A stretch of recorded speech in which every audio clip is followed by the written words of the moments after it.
In other news tonight, the Turks and Caicos government is making strides in combating the rising cost of food by lifting and reducing taxes on certain food items. Angie Toussaint has those details.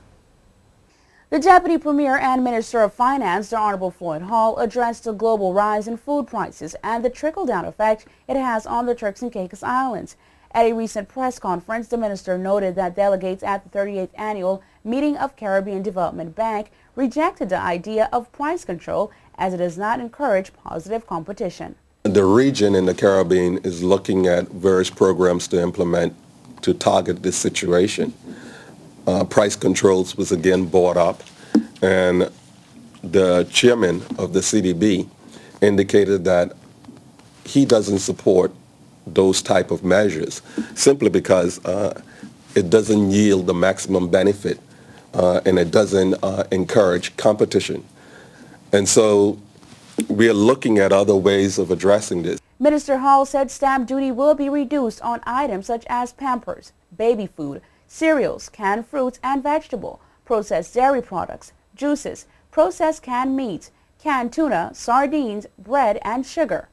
I think governments have to be innovative because high food prices normally affect the poor the most. And so we must be innovative in terms of what our approach would be to this. And perhaps consideration probably should also be given for government to get involved in importing directly some of the items that I'm going to mention here in a little bit, importing it directly.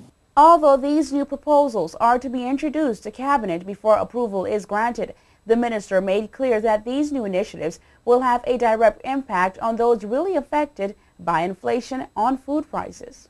The Ministry of Human Services that is headed by Honorable Lillian Boyce may be the appropriate machinery in which to conduct this activity, in which government can probably consider importing, I guess, containers of various staple items, various canned goods, or perhaps even Klim or Pampers for that matter, and have them distributed throughout the Turks and Caicos at various centers that could be set up to ensure that the persons who need it the most get the benefit of it.